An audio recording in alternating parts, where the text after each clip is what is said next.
Good morning, everyone. Lee Andrews and Shyamala Prayaga, both from DA Academy, Digital Assistant Academy. Shyamala is the founder and CEO, and I am their Director of Career Services. And I am so happy that you all can join us again on this early Friday morning to talk about voice. So, Shyamala, good morning and welcome. Good morning. How are you doing, Lee? I am doing really well. How are you making out? Yep, just hanging in there. Yep, Friday just hanging in morning. there. So I want to share something with you. Shamala and I were talking about this article that was written in Clearbridge, and it was about the 7 predictions for voice of 2021. And I'm not going to share it on my screen because it comes across too small, so it would be too hard for you guys to read. But and geez, I don't know if you can copy and paste that from your screens or not, but give it a shot. I will tell you, I'm going to post this in the comments so you guys can see it on your end. But I want to talk about these 7 predictions, Shamala, because some of them make sense, some of them not so much. So let's talk about mobile app integration. And what they're saying here is that integrating voice tech into mobile apps has become the hottest trend right now. I thought that was always the case. Why are they saying this is new? To me, It this has been has around forever. it has been the case. The adoption was not there, right? I mean, if you look at 2012, 2011, 2012, voice application was there, Siri was there, and Google Now was there. But how many people used to use it? Very few. But now what has changed is well, Google Assistant is there now, and Siri is there, which is evolving for sure. But outside of these as well, every other application, everything else is in some or the other way using voice, right? Voice dictation. Our keyboards also comes equipped with microphone, so that you are able to dictate, not type things out even when you are searching. So there's a lot of these kind of things as well. And like I mentioned, many more voice applications, standalone voice applications have also evolved, or have been is there. They started doing a lot of different kind of things, maybe for fitness, or so anything where they are using chatbot, they've started leveraging voice as well. So, Shamala, the three primary voice interaction tools that I know about are Siri, Alexa, and Google Assistant. Are those the primary, or are companies coming up with their own? Do you need those three to create a voice product? Not really. Siri, Google Assistant, and Alexa, they have their own tech stack.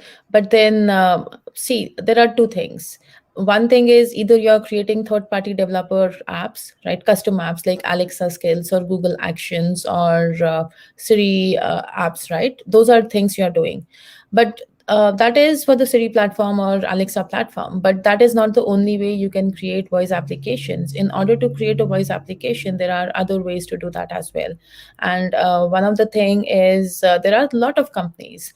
You have companies like Serins or Nuance. You have companies like Soundhound, and there are many more companies like these who provide the platforms required. They provide the entire platform, like the ASR, NLU, and TTS stack, the text to speech stack, the natural language understanding, and the speech recognition stack. But at the same time, there are standalone services available as well, like DeepGram has its own speech recognition system, or Speech Morphing has its own text to speech, or Vocal ID has its own text to speech, Rasa has its own natural language. So now people can also leverage these tech stacks, techs which are separately out there, and combine or mix and match and create their own assistant. So the simple answer is no, you are not limited to just using Alexa, Google, or Siri's tech stack. There's And Bixby, Samsung as well.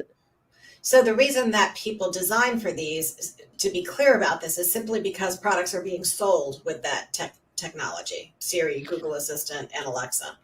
So I will say one thing, right? If you have to create something from the scratch, it takes a lot of investment, time, effort, money, and sometimes people are not aware that where they should start. So that is why they kind of go with a developer app like these. Like they would either create an Alexa skill, because it's easy to create a skill using the Alexa skill kit or AWS Lambda. Nowadays you also have platforms like VoiceFlow, using which you can quickly create something, deploy it to these devices. So it's the convenience aspect why people choose. But then Samsung, not Samsung, but BBC is a very great example of how they pivoted. So BBC started as an Alexa skill, and very soon they realized, like, well, this is great. People are using the skill, but then they are not getting the competitive advantage. So they very soon learned from that skill, like what kind of things people are asking and users' expectation and all of those things, and completely changed their strategy and created their own voice assistant Hmm. from the scratch called Beeb. Interesting. And they did that because they were obviously missing components that they wanted that weren't available in Alexa and these other tools. That's one thing, right? But the other big part is every time you have to initiate an Alexa skill, third party skill, you have to say, Alexa, tell BBC to do this, Ah, all of those things. So it's also the convenience, whereas someone would just want to say, like, hey, BBC, or hey, Beeb, or something like that, right? So they were, I mean, it's strategic, it's technology, it's all of the aspects. Where do you want to play? Where do you want to win? got it. Okay, so the next thing that they say is voice tech in healthcare. Again, this to me, it doesn't seem brand new, but it's obviously expanding in usage. They're saying voice and conversational AI have made health services more accessible to everyone who was unable to leave their home during COVID-19 restrictions. So again, our hand was forced. Either we figure out a way to live, manage with the remote capabilities or not. So how is voice being used in healthcare now during COVID? Are you familiar with that? So there are a lot of things, I wouldn't say like just for COVID use cases. It's being used more and more. It was, I mean, healthcare is a very big market where industry is betting, right? One of the thing is people can ask for their health statistics, but now because many people are confined to home, people are more conscious about their health, their fitness, their everything, right? Mm-hmm. And so these chatbots or voice applications are helping them keep a track of their stats. They're also helping them with any kind of fitness related things, whether be it like food tracking kind of things, or their exercise routine, or reminders of these kind of things, even mindfulness, and all of these things comes under some sort of health. But Yeah, this is only from the consumer standpoint, right? You are now able to use the voice assistant to book an appointment, or get reminders for the appointment, or reminders for medicines and things like that. There's so many things you can do from the consumer. But even in the healthcare segment, how companies have started thinking, hospitals have started thinking about it as touchless experience. So right now, if you go to the physician, and this changes depending on the region, but at least in United States, when you go to the physician, there is this nurse who would take your statistics and blood pressure and all of those things, and then entering all of the information.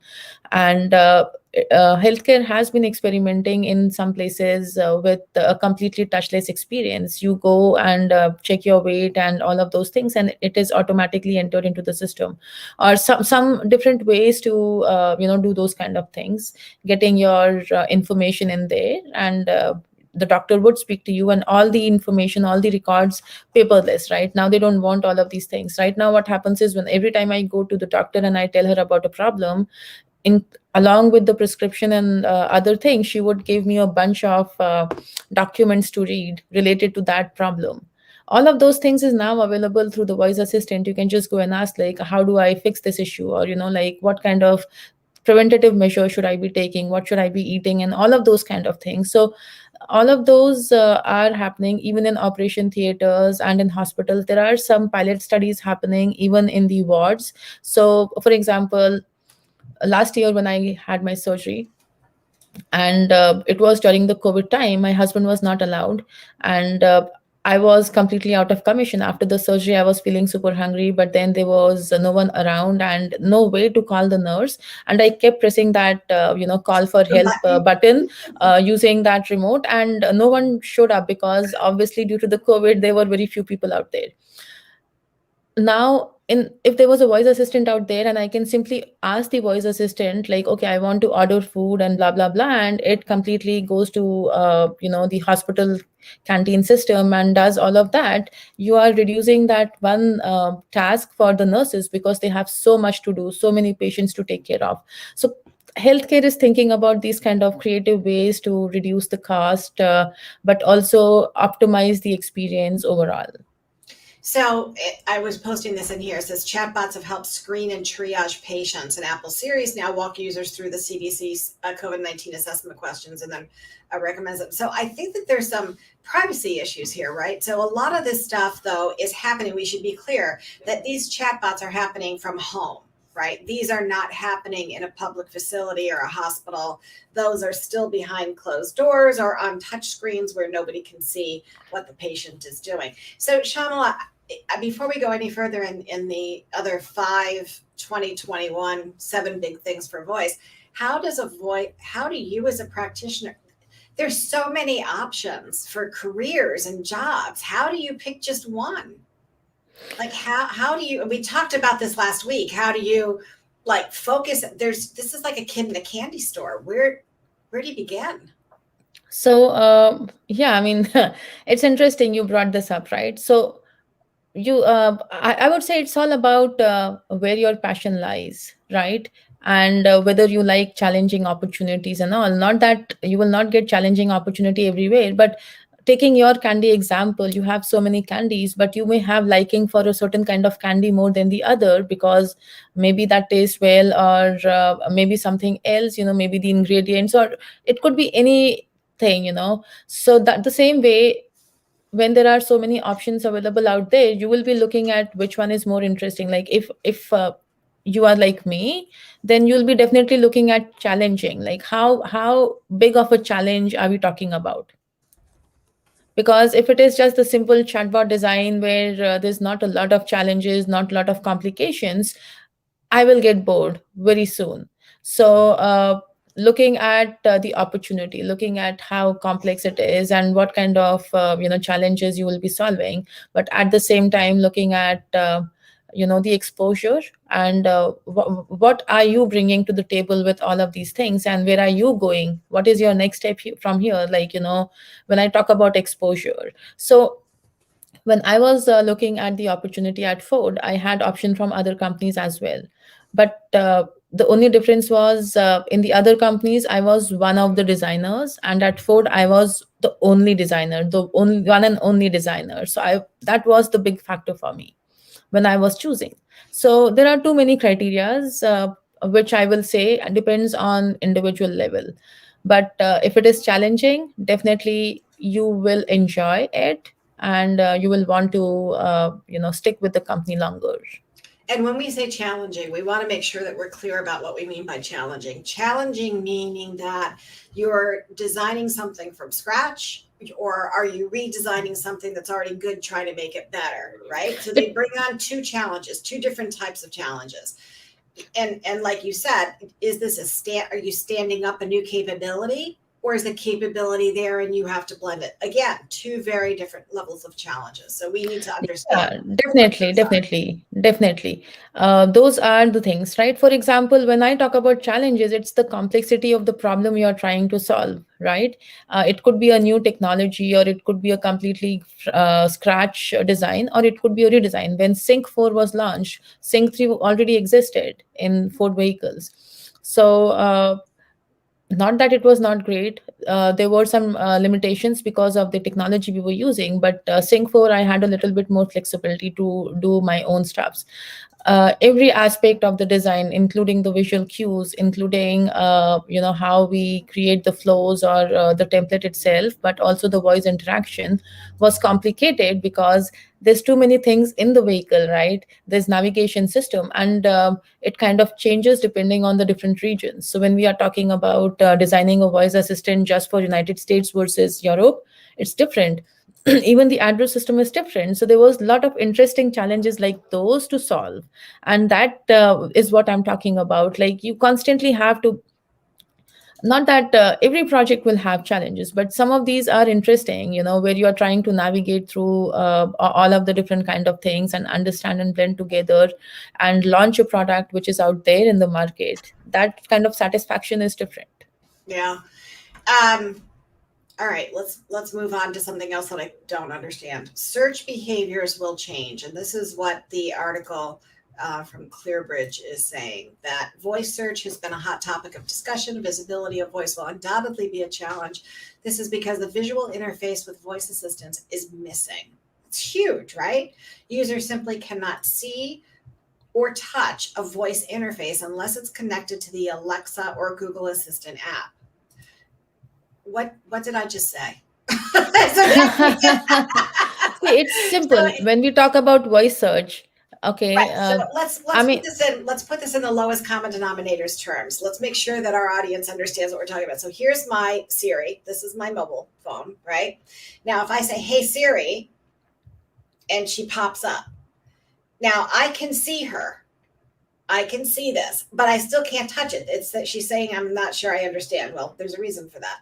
So what is this saying? That because there is no visual interaction, that brings on a whole other level of problems. Is that right? Challenges. yeah. So, Okay. see, if you ask Alexa what is the weather, you are doing a voice search, right? You're asking Okay. the weather information, and she will come back saying, in Michigan, the weather today is cloudy and there are chances of rain, blah, blah, blah, blah, blah, right? She's giving you the response. That is very simple. Now, if you tell, uh, if you ask Alexa, like, Alexa, how many pizza stores do I have nearby, or I'm craving for pizza? You're still searching. You're still asking the same information. Now, we live in United States, and every second or third store is a pizza store, or a shop, right? So obviously there will be so many results, and she just cannot give you one option. Now, in those kind of situations, if you were to use an Alexa smart speaker, not the one with the screen, but the one which is just a puck or a tower, then there's too much information overload. And if you say, like, I found 5 results, the first one is blah blah blah, the second is this, now it's too much information overload, you're not able to see, Oh, right? At the same time, if you do the same thing with Siri on the screen, it gives you the result, it shows you all the different results along with what you said. So got it. even your utterance is out there, right?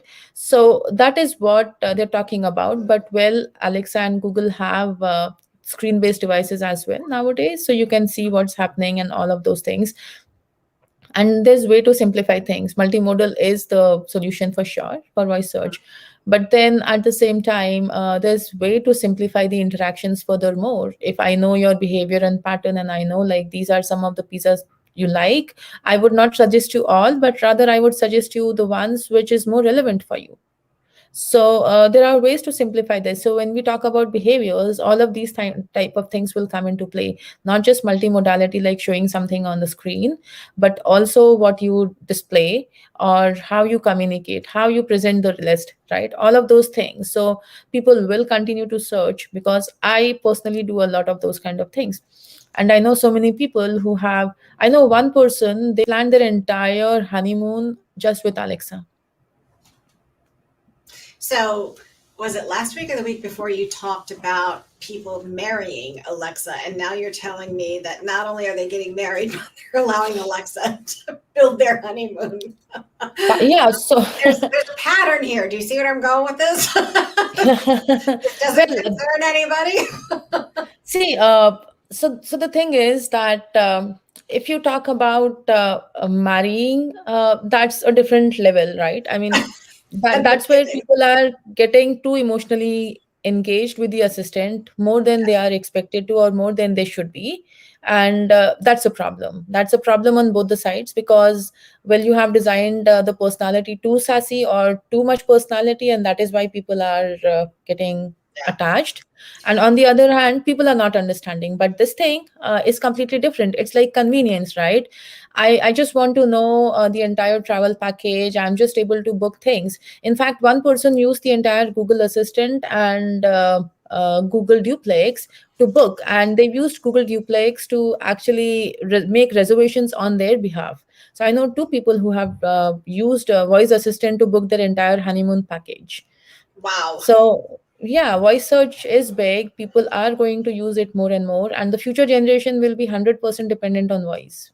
Well, that tells me that the voice assistant itself is able to ask really critical questions in order for them to make that decision. So that's a whole other level of logic being That is, programmed into these tools, no? yeah. There's logic and there's also technology maturity. So right now, if you look at Alexa, it is not able to hold a lot of context. So like how you and I are talking, and all of a sudden you remember something from 2 weeks back, and you're like, hey, 2 weeks back, we spoke about this thing, and you're trying to connect it today. These assistants do not have that level of intelligence. Yes, But then eventually they will have to also, if users are expecting more and more use cases like these, voice commerce will become a big part of the entire thing. So they will have to start building in that kind of intelligence from the technology level, but also from the conversation design levels. which leads to the next big thing for 2021. Voice assistants will continue to offer more individualized experiences as they get better at differentiating between voices. I mean, are we there? We are to certain extent. Siri, right? For example, when you say hey Siri, your phone would immediately respond back. But if I was there and I would try to use your Siri and say hey Siri, it will not recognize me at all, right? So that is voice biometric. That's where it starts. Even Alexa is able to do, Google is able to do voice biometrics. They are able to recognize your voices, and now you are able to set profiles, user profiles. And when you do that, and you say what's on my calendar or something like that, it will know it's in your calendar. This is Lee, and we're talking about Lee's calendar versus Shamla and her calendar.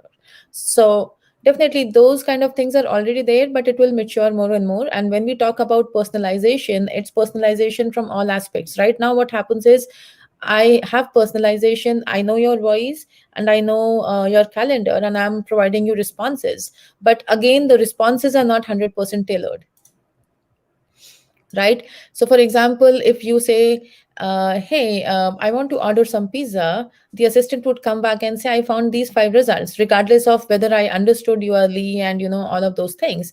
It will say, okay, I found these 5 places to order pizza, right?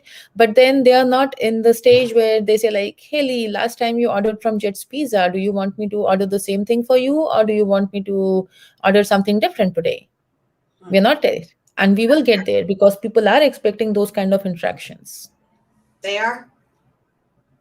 They Okay. are. All So right. I'm just getting more terrified as we go down the list, but that's all right. Just keep going. So now, so now we're talking about voice cloning, as if I didn't have some sleep to lose over the last one. Machine learning tech and GPU power development commoditize custom voice creation and make the speech more emotional, which makes this computer generated voice indistinguishable from the real one. Come on, Shamla. so we are there Again, already I with go this. right back to iRobot. I mean, that movie has been on TV now for quite a while, and so every time I see it, the more terrified I get. So, are we there yet? We are already there. So see, voice cloning is a big part of. So in the past, there were different ways to generate the voices, right? So text to speech voices. So what they used to do is just use some samples and then generate the voices, and it was a very very long process, like 2 years worth of process, where you would get a voice actor, do some basic recordings, and then you would clone the voice into a text to speech. And it used to take 2 years almost to train the system accurately for everything. Now what has changed is, with the machine learning and more maturity, and then we have neural voices.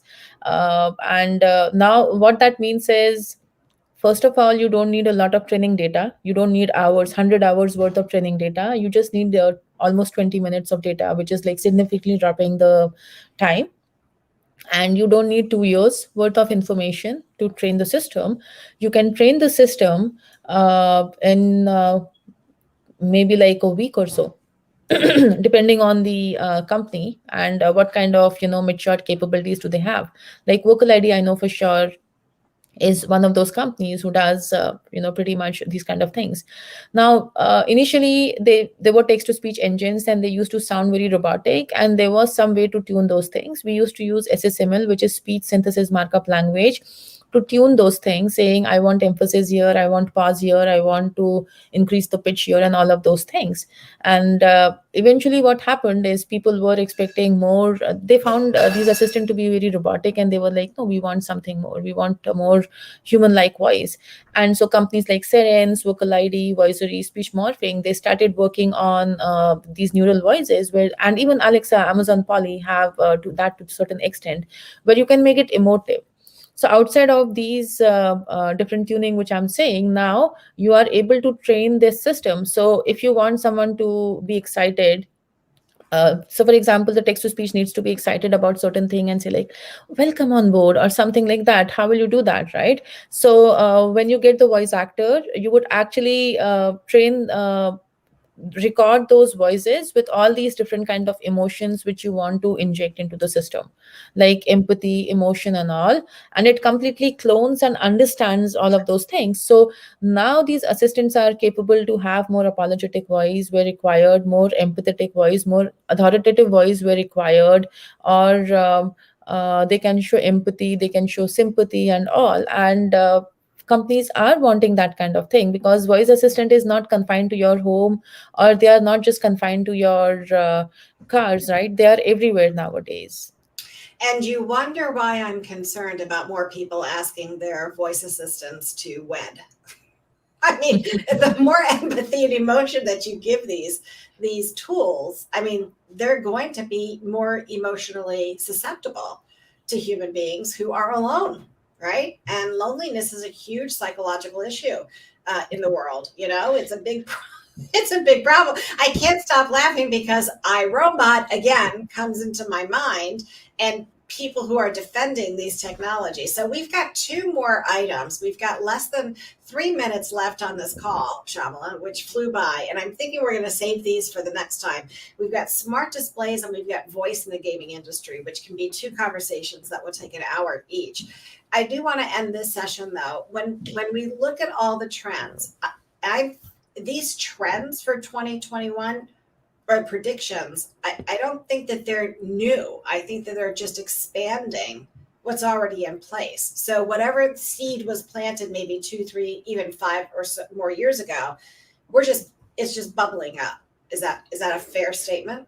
It's kind of right. So 2012, we planted the seed. Not that voice assistance was not there before that. There was some, and there were experiments, right?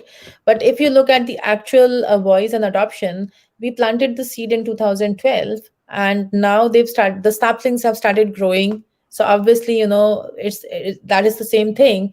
Voice assistants have started evolving. There's maturity, there's adoption, there's awareness. Now people are starting to know more and more about this thing, not only in United States but other parts of the country as well.